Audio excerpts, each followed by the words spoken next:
Vous vous êtes déjà demandé pourquoi tant de chrétiens se sentent spirituellement épuisés, même en fréquentant l'Église, en lisant la Bible et en essayant de vivre correctement? Existe-t-il quelque chose de plus profond, de plus caché, que beaucoup n'ont pas encore découvert? L'apôtre Paul a écrit à l'église de Colosse au sujet d'une réalité spirituelle qui reste cachée aux yeux naturels, mais qui transforme radicalement la vie de ceux qui la rencontrent. Il a parlé d'une vie cachée, non dans les temples, non dans les rituels, mais en Christ. Et il a affirmé que c'est justement dans cette dimension invisible que se trouve la clé d'une existence pleine, sûre et pleine de but. Il y a quelque chose dans les paroles de Paul qui révèle plus que la doctrine. Cela révèle un chemin de libération intérieure que peu empruntent vraiment. Cette vie cachée n'est pas un concept mystique, mais une vérité pratique qui réorganise le cœur, redéfinit les priorités et repositionne l'âme. Si cela vous a déjà fait repenser où vous avez cherché votre vraie vie, alors cette chaîne est exactement l'endroit qu'il vous faut. Ici, chaque enseignement de l'apôtre Paul est révélé avec profondeur et application pratique. Profitez-en et inscrivez-vous maintenant. Il y a encore beaucoup de clés cachées à découvrir. Dans l'épître aux Colossiens, chapitre 3, l'apôtre Paul commence par un appel qui confronte directement les priorités et la mentalité des chrétiens. Par conséquent, si vous êtes ressuscité avec Christ, cherchez les choses d'en haut, où Christ vit, assis à la droite de Dieu. En écrivant ces mots, il n'offre pas seulement une suggestion spirituelle, mais proclame un ordre décisif qui reflète la nouvelle réalité de ceux qui ont été unis à Christ dans sa résurrection. Le langage utilisé porte un impératif de transformation mentale, exigeant que les affections, désirs et pensées soient constamment orientés vers le royaume céleste et non vers les standards terrestres. Cette instruction de Paul révèle une clé essentielle de l'Évangile. La véritable vie chrétienne commence par un changement radical de focus, où le cœur cesse d'être enraciné dans les choses passagères de cette terre et se tourne vers les réalités éternelles de Dieu. Cette orientation était particulièrement urgente pour la communauté de Colosse, qui faisait face à une confusion spirituelle provoquée par de fausses doctrines, des mysticismes et des philosophies humaines qui tentaient de réduire la suffisance de Christ. Paul, connaissant la gravité de cet écart, repositionne la centralité de Christ comme le fondement de la vie chrétienne et invite les croyants à vivre avec l'esprit enraciné en haut. Mais cet appel ne se limite pas à une expérience mystique ou théorique. Il s'agit d'une pratique quotidienne de réalignement spirituel, où chaque choix, intention et attente est filtré par la conscience que la véritable patrie du chrétien n'est pas dans ce monde. L'Esprit céleste, comme l'enseigne Paul, est le fruit de l'union avec Christ et exige une vigilance constante, car les distractions de ce siècle sont subtiles et nombreuses. En plus de pointer vers le haut comme direction, Paul laisse clairement entendre le motif « car vous êtes morts, et votre vie est cachée avec Christ en Dieu ». Ici réside le cœur de la clé cachée des Colossiens 3. Le chrétien est déjà mort au système de ce monde, et par conséquent, son identité et sa sécurité ne sont plus exposées à l'instabilité des circonstances externes. La vie avec Christ est invisible aux yeux naturels, mais profondément enracinée en Dieu. Cela signifie que la force intérieure du chrétien ne vient pas de la reconnaissance humaine, des biens ou des accomplissements sociaux, mais de la certitude que son existence est cachée dans le propre cœur de Dieu. Paul présente cette réalité non pas comme un idéal lointain, mais comme un présent continu pour ceux qui sont véritablement en Christ. Ce type de mentalité, de vivre avec les yeux fixés sur les choses d'en haut, n'annule pas les responsabilités terrestres, mais redirige complètement le but avec lequel chacune d'elles est vécue.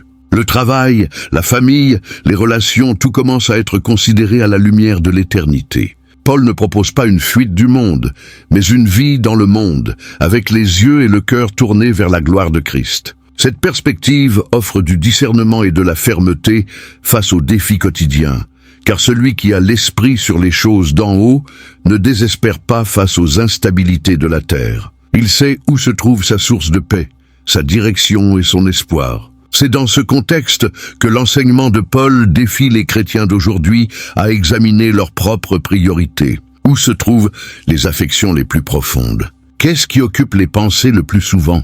Ces réponses révéleront si le cœur cherche réellement les choses d'en haut, comme Paul l'a exhorté, ou s'il a été dominé par des préoccupations purement temporaires. La clé cachée dans les Colossiens n'est pas dans des rituels ou des connaissances secrètes, mais dans cette décision quotidienne de vivre avec l'esprit captif à la réalité de Christ. En déclarant que les croyants sont morts et que leur vie est maintenant cachée avec Christ en Dieu, l'apôtre Paul révèle une dimension profonde du salut, l'identification à la mort de Christ. Ce n'est pas seulement une métaphore spirituelle, mais une réalité concrète qui définit la nouvelle existence du chrétien. La mort avec Christ signifie la rupture définitive avec le domaine du péché, avec l'esprit de ce monde et avec les anciens modèles de vie. Il n'y a pas de véritable résurrection sans mort préalable. Pour vivre la vie cachée en Christ, il est nécessaire de passer par l'expérience de la croix, où l'ego est crucifié et le cœur est libéré de l'esclavage de l'ego. Paul, tout au long de ses épîtres, a insisté à maintes reprises sur cette vérité, et dans les Colossiens 3, il le réaffirme avec force.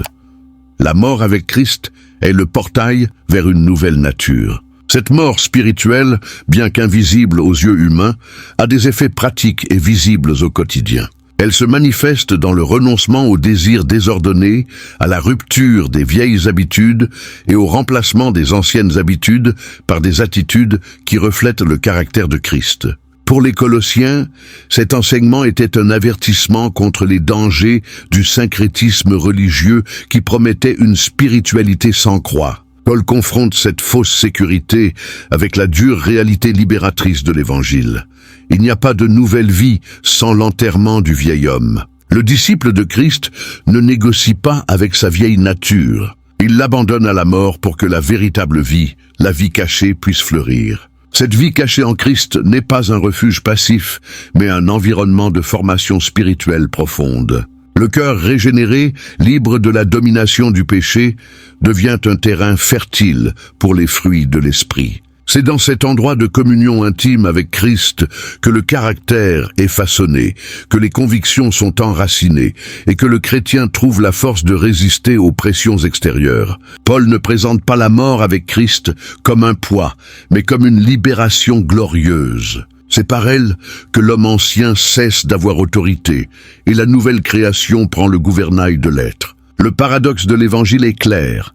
Celui qui meurt en Christ vit réellement. Dans cette perspective, la mort avec Christ redéfinit également le concept de succès, d'identité et de but. Le chrétien ne vit plus pour impressionner les autres, accumuler du statut ou satisfaire les désirs immédiats. Il vit pour Dieu avec la conscience que tout ce qui est véritablement précieux est lié à ce qui est éternel. Ce changement d'axe n'est possible que parce que quelque chose est effectivement mort, l'ancienne source de valeur et de motivation. Ce qui dirigeait autrefois le cœur, qu'il s'agisse de fierté, d'ambition ou de peur, ne dicte plus les orientations de l'âme qui a été crucifiée avec Christ. La profondeur de cet enseignement exige plus qu'une compréhension intellectuelle. Elle nécessite un engagement réel. Mourir avec Christ n'est pas un choix émotionnel momentané, mais une décision quotidienne de rester crucifié avec lui. Paul invite les chrétiens de toutes les époques à accéder à cette clé cachée. La véritable liberté est de mourir à soi-même. C'est dans ce lieu que la vie cachée commence à pulser avec authenticité, puissance et sécurité. Tout ce qui est visible devient secondaire par rapport à la richesse d'être caché en Dieu. Parmi les déclarations les plus énigmatiques et profondes de l'apôtre Paul, celle-ci se distingue. Votre vie est cachée avec Christ en Dieu. Par ces mots, il introduit l'un des plus grands mystères de la foi chrétienne. Il ne s'agit pas d'un secret réservé à quelques initiés, mais d'une vérité spirituelle qui ne peut être comprise que par la foi. La vie cachée est une réalité invisible pour le monde, mais absolument réelle et puissante pour celui qui est né de l'esprit. Paul présente cette vérité comme un antidote contre la superficialité religieuse et contre l'exposition vide des apparences. La vie qui compte, celle qui a un poids éternel, est celle qui est cachée, non sous les projecteurs, non dans les succès humains, mais en Christ, dans le plus profond de Dieu. Ce concept de vie cachée rompt également avec l'idée que la foi chrétienne n'est qu'un code moral ou un style de vie. Paul va bien au-delà de cela. Il révèle que le croyant vit dans une dimension spirituelle où sa véritable existence est protégée, soutenue et nourrie par Christ. Cette vie ne dépend pas des circonstances extérieures, ni de la reconnaissance des gens. Elle est alimentée par une communion invisible et constante avec le Sauveur. C'est dans ce lieu secret spirituel que l'âme trouve du repos, du discernement et de la force pour affronter un monde qui tente constamment de l'arracher à ce lieu de sécurité. Pour les Colossiens, cette révélation était cruciale. Ils vivaient au milieu de pressions culturelles et doctrinales qui menaçaient leur stabilité spirituelle. Paul leur rappelle que, bien que le monde environnant puisse paraître confus ou hostile, leur véritable vie est en sécurité en Christ. Aucune persécution, critique ou crise ne pourrait toucher le noyau de leur identité. C'est un message d'espoir et de stabilité qui résonne puissamment encore aujourd'hui. Quand tout semble incertain, le chrétien peut se souvenir. Sa vie n'est pas exposée au chaos du monde, mais cachée avec Christ en Dieu. Cette vie cachée parle également d'intimité. Elle n'est pas seulement sécurité, mais relation profonde. Être caché avec Christ, c'est vivre dans un dialogue constant avec lui.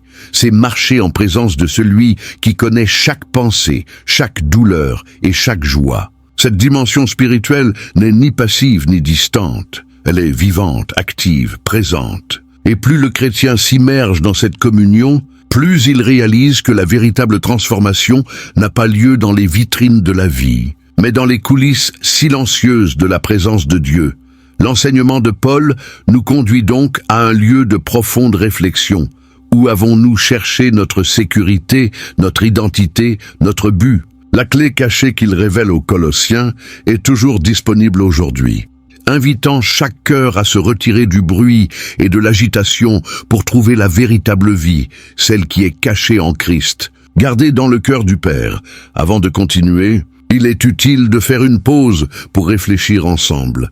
Qu'est-ce qui vous a le plus frappé jusqu'à présent sur cette vie cachée avec Christ? Partagez dans les commentaires.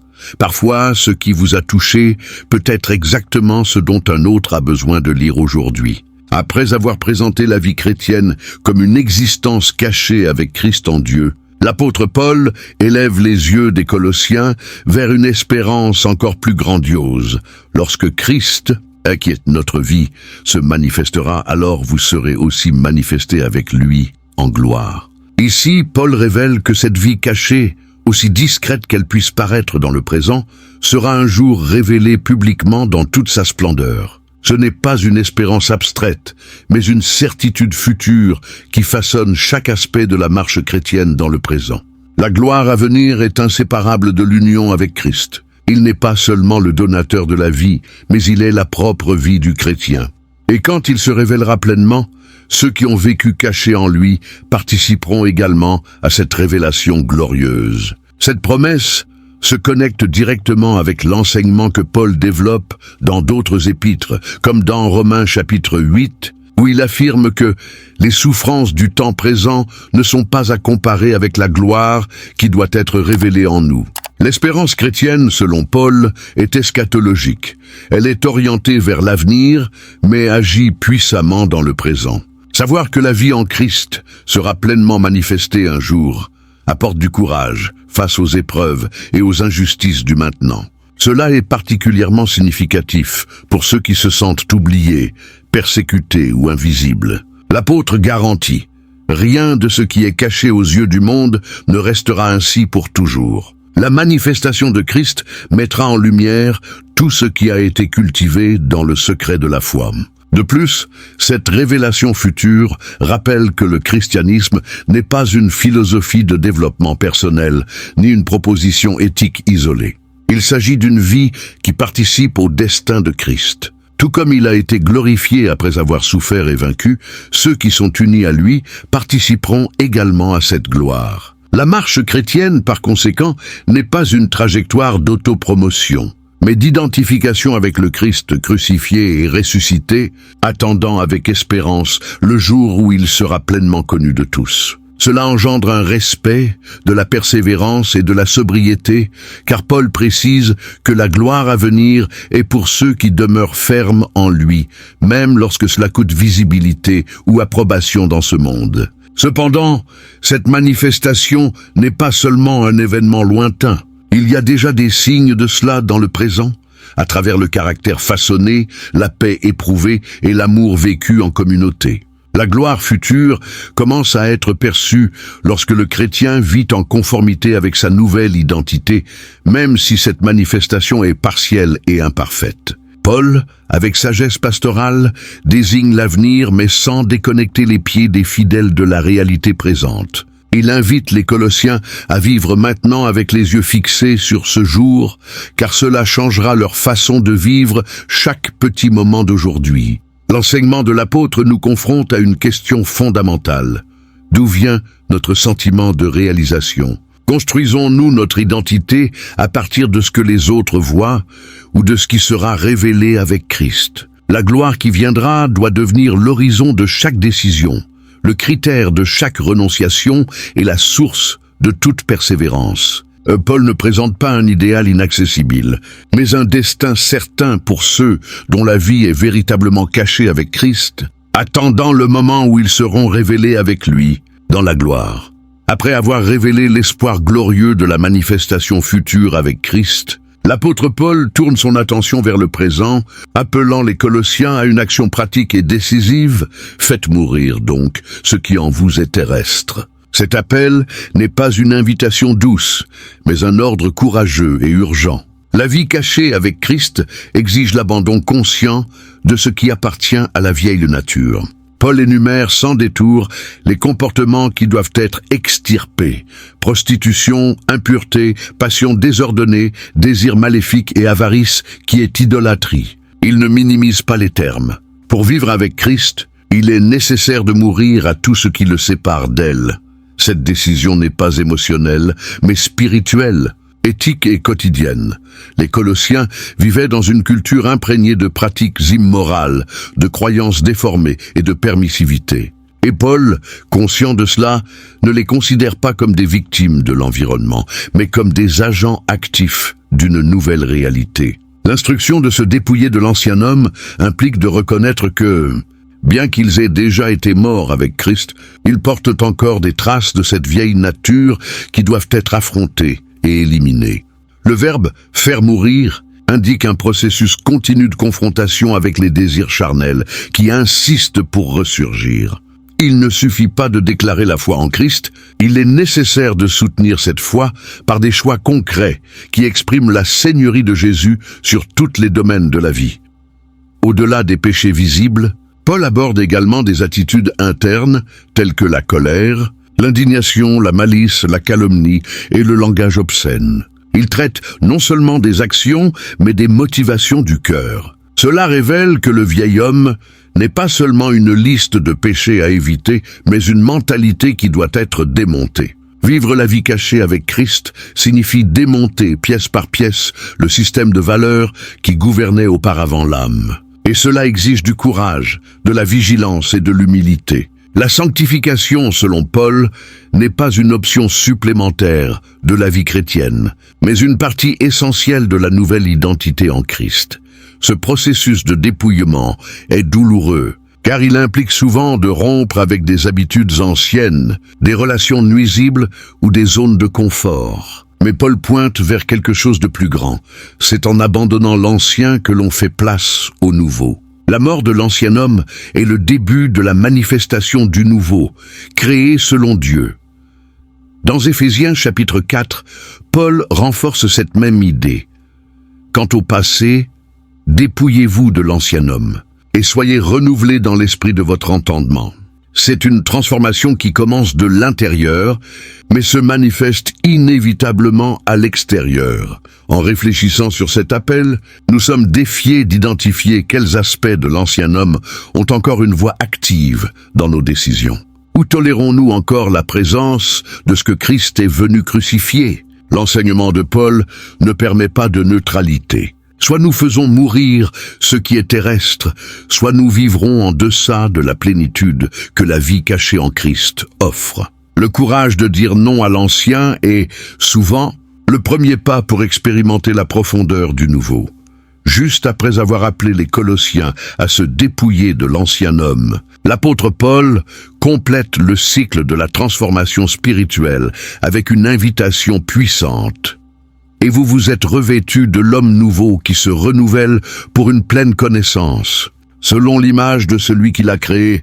Ici, Paul ne parle pas seulement de changement de comportement, mais d'une reconstruction complète de l'identité à l'image de Christ. Le verbe « revêtir » porte l'idée de mettre un nouveau vêtement, d'abandonner les haillons de l'ancienne existence et de s'approprier la dignité d'une nouvelle création.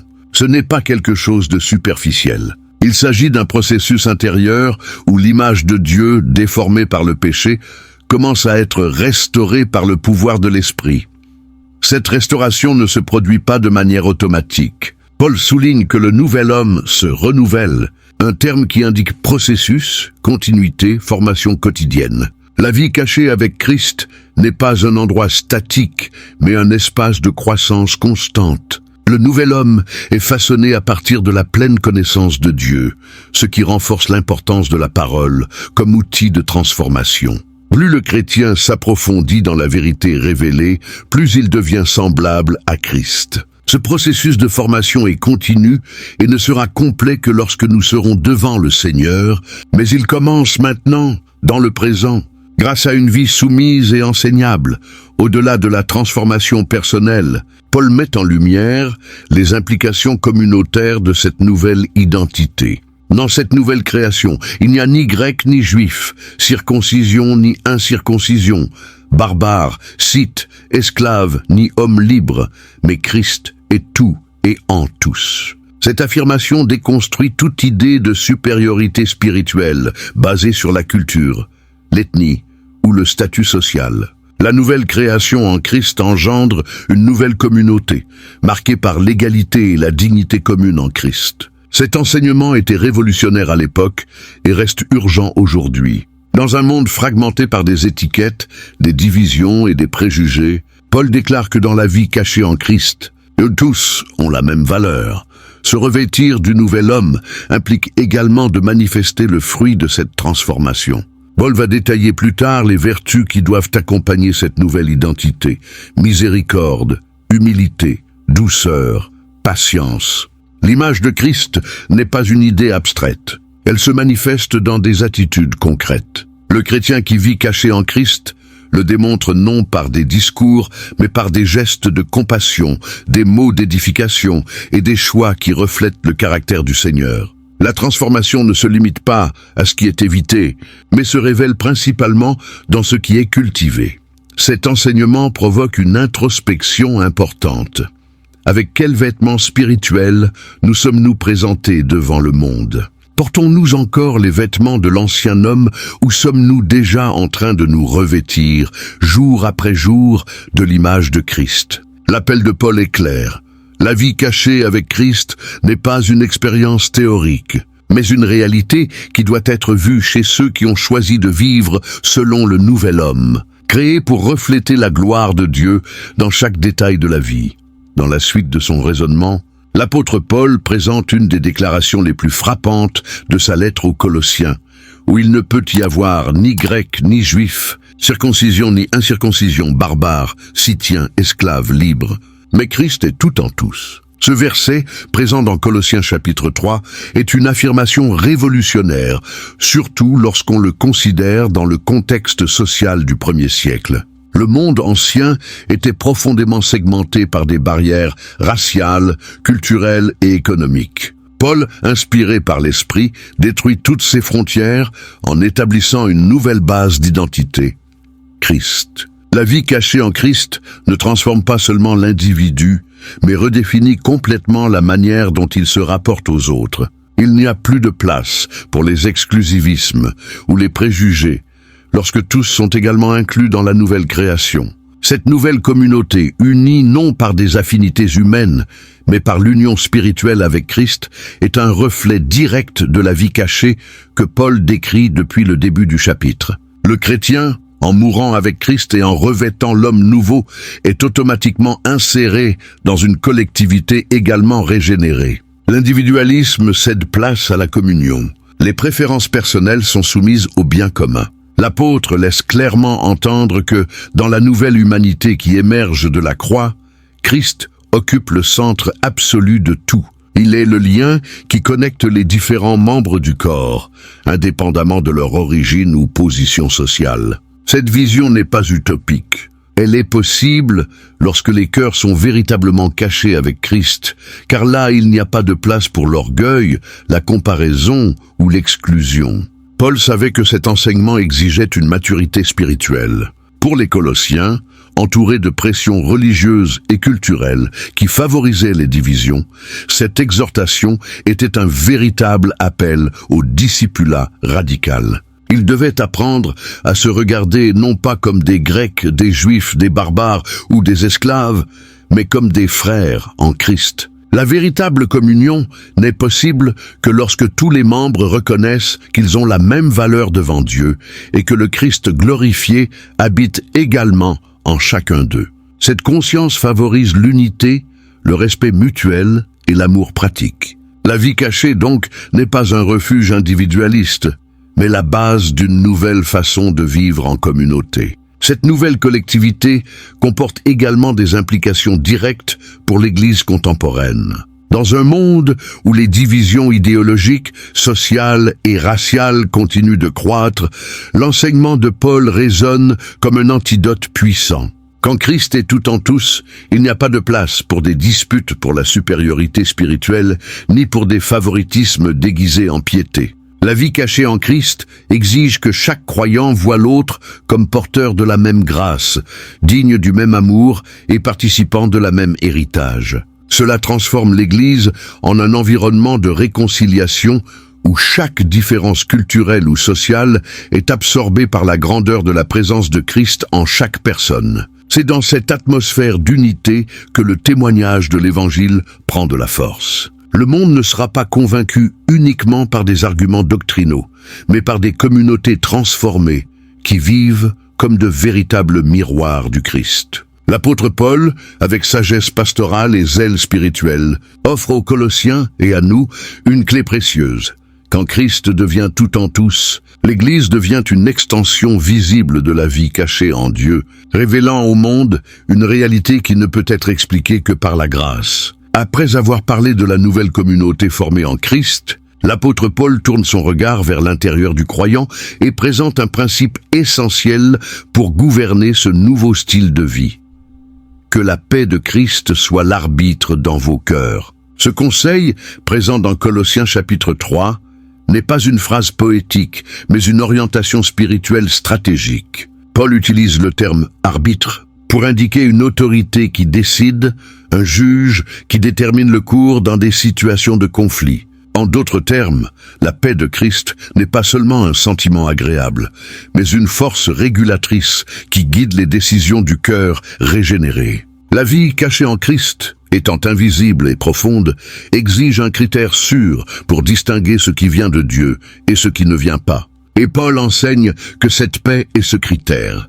Cette paix n'est ni générique ni fragile. Il s'agit de la paix qui découle de la réconciliation avec Dieu réalisée à la croix. Dans Romains chapitre 5, Paul a écrit « Justifiés donc par la foi, nous avons paix avec Dieu par notre Seigneur Jésus-Christ ». Ce type de paix a des racines dans la certitude du salut, dans la confiance que toutes choses sont sous le gouvernement souverain de Dieu et dans la communion intime avec Christ. Lorsque cette paix gouverne le cœur, elle offre une stabilité émotionnelle et spirituelle, même au milieu de circonstances adverses. Le chrétien qui vit avec un cœur soumis à la paix de Christ a le discernement d'éviter des décisions hâtives, des réactions charnelles et des conflits inutiles. La paix devient le juge intérieur qui confirme ou avertit, qui guide ou reproche. Paul relie également cette paix à la vie communautaire en disant « à laquelle vous avez aussi été appelés en un seul corps ». Cela montre que la paix de Christ ne gouverne pas seulement l'individu,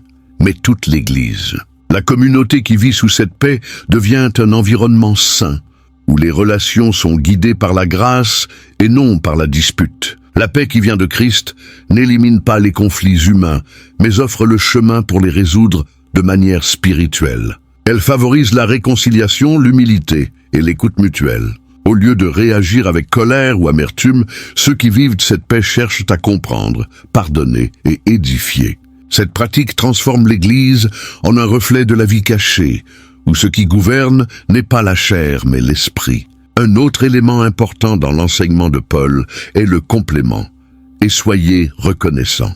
La gratitude est l'environnement où la paix de Christ fleurit. Les cœurs ingrats deviennent facilement agités, insatisfaits et critiques. Mais lorsque l'âme se souvient des miséricordes reçues, elle se calme devant les défis et reconnaît la bonté de Dieu, même dans les tempêtes. Le cœur reconnaissant nourrit la paix, et la paix préserve le cœur. Cette dynamique spirituelle renforce l'intérieur du chrétien et le rend plus sensible à la direction de l'esprit.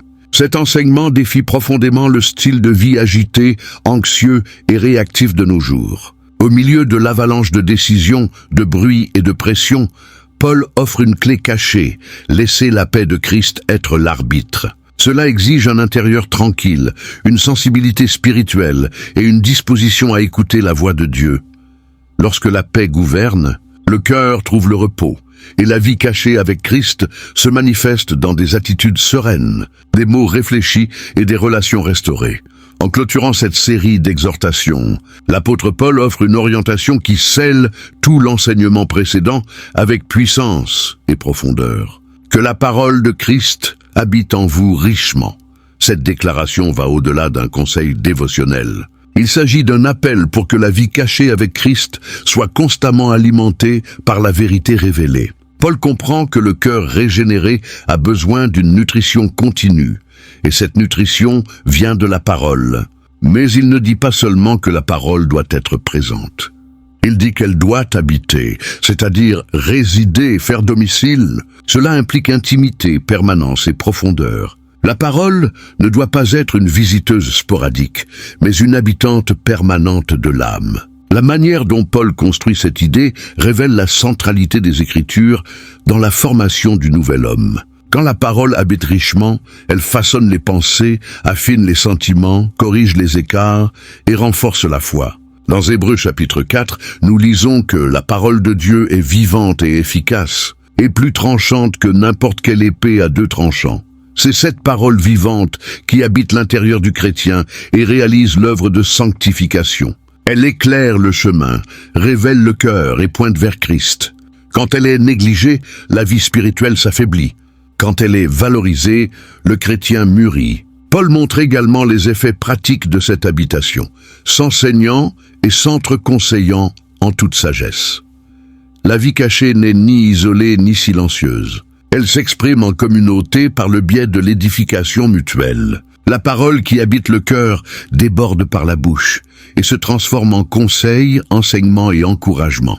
L'Église devient un lieu de sagesse spirituelle lorsque ses membres sont remplis de la parole. Et cette sagesse n'est pas arrogante, mais humble, pleine de grâce et de vérité. Elle forme une culture d'édification où les relations sont guidées par la lumière des Écritures et non par les opinions passagères du monde. De plus, Paul mentionne la louange comme expression de cette habitation avec des psaumes, des hymnes et des cantiques spirituels, avec gratitude, louant Dieu de tout cœur. Cela montre que la parole génère l'adoration. Le cœur nourri par la vérité ne peut rester silencieux. Il chante. Et cette louange n'est pas seulement musicale, mais existentielle. La vie devient une chanson continue de gratitude, même dans les saisons difficiles. La parole, lorsqu'elle habite richement, transforme le quotidien en autel, et chaque tâche simple devient un acte d'adoration. Ces derniers enseignements de Paul unit tous les précédents en un point essentiel. La vie cachée en Christ doit être alimentée par la parole qui demeure. Sans elle, le cœur refroidit, la paix s'évapore et l'image de Christ s'éteint. Mais quand la parole occupe sa place, tout prend couleur, profondeur et sens. Le chrétien ne vit pas par impulsion ou tradition, mais par révélation. Et c'est cette révélation qui soutient, oriente et transforme, faisant de la vie cachée une source de lumière pour tous autour. Il y a des vérités que l'on ne garde pas uniquement pour soi.